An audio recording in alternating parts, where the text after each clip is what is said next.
to our department. Dr. Compton became chair of the Department of Recreation, Park, and Tourism Studies just over 2 years ago. And I've known Dave for, quite frankly, most of my entire career. I've known Dave Compton. And one of the things that always struck me about Dave was his desire to really advance the profession and advance the field.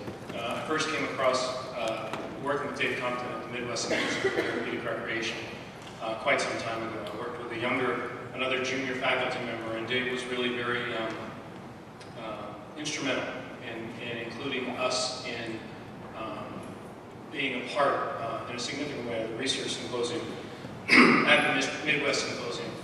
And so I wanted to make sure that upon Dr. Compton's departure from our department and retirement beginning 1st of June, that we were able to recognize the contributions that he made in his time with us here at Indiana University.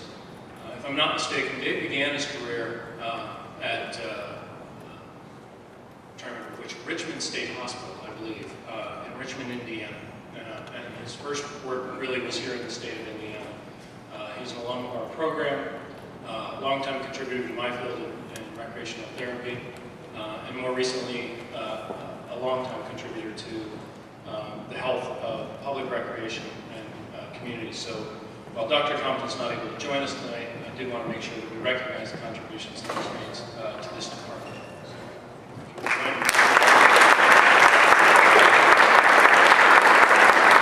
So we'll be forwarding to Dr. Compton a plaque in recognition that says, "Thanks for your invaluable contribution to our continued success. We wish you the best of luck on your retirement and future endeavors."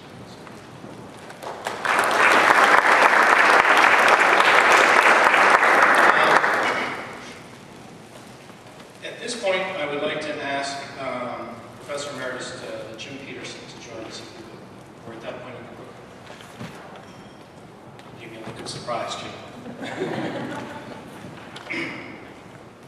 Dr. Peterson is a member of our National Advisory Council and is here in representation of that council to make 2 awards that are the result of the idea of the Advisory Council to recognize those people who really truly epitomize the term legend as a member of this department and this university.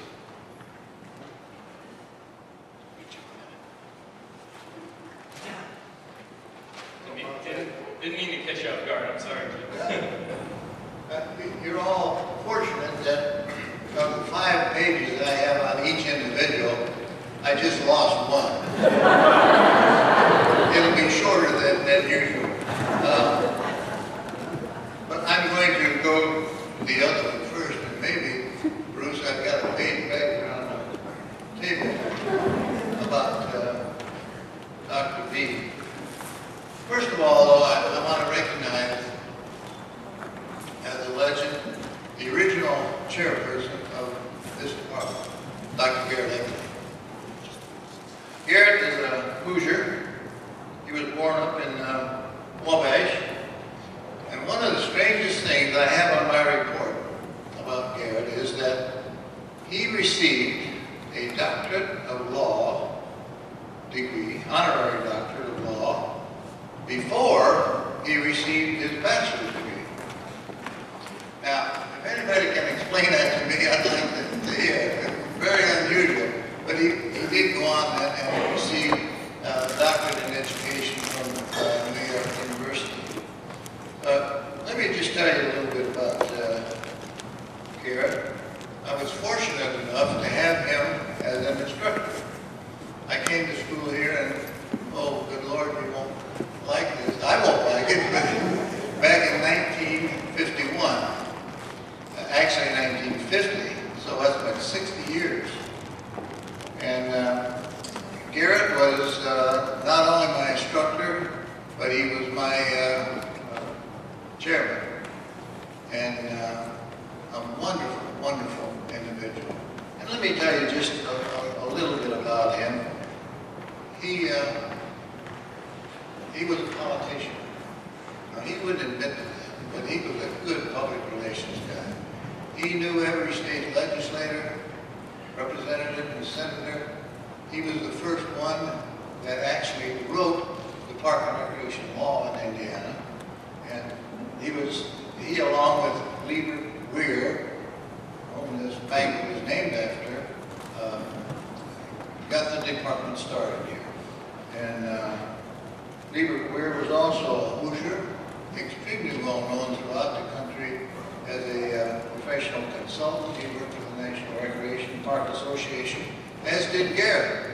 Garrett also worked for the National Park Service, and he was very, very active in World War II.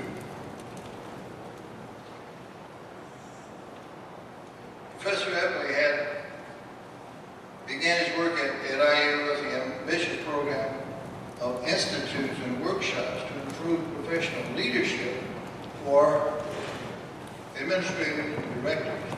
He started the Great Lakes Park Training Institute. It's still running today. And it was the organization, as I recall in those days, that brought the park side of things together with the recreation side of things. Had it not been for the Great Lakes Park Training Institute, we might still be fighting one another. Parks on one side and recreation on the other. But it was because of the Great Lakes Park Training Institute that we are joined hand in hand and have been ever since the late 40s.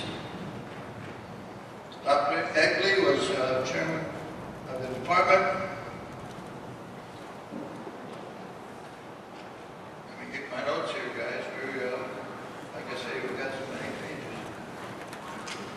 And in 1947, he gathered around him his faculty to expand the Indiana University offerings into the full-scale curricula with professional preparation of leisure and services personnel. When Dr. Epley retired in 1967, he was extremely proud that he could say, during my entire professional career, no staff of mine was lost in my department. Few administrators can make such a claim. The record students, as a tribute to his unique ability to recruit staff, create acceptable working climates, relationships, and support personnel with an unfailing loyalty. He was selected to the presidencies of the College Recreation Association, Federation of National Professional Organizations for Recreation, the American Institute of Park Executives, and he held membership in the National Recreation Park Association Board of Trustees. He received many distinguished service awards. Among those is the American Recreation Society Highest Award, the Society of Interpretive Naturalists.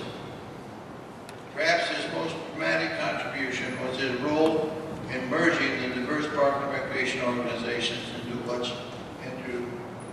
what is now known as the National Recreation and Park Association. Many of you will remember the early days. We had NRPA, we had APRS, we had the Institute of Park and Recreation Executive. Well, 5 national organizations merged together.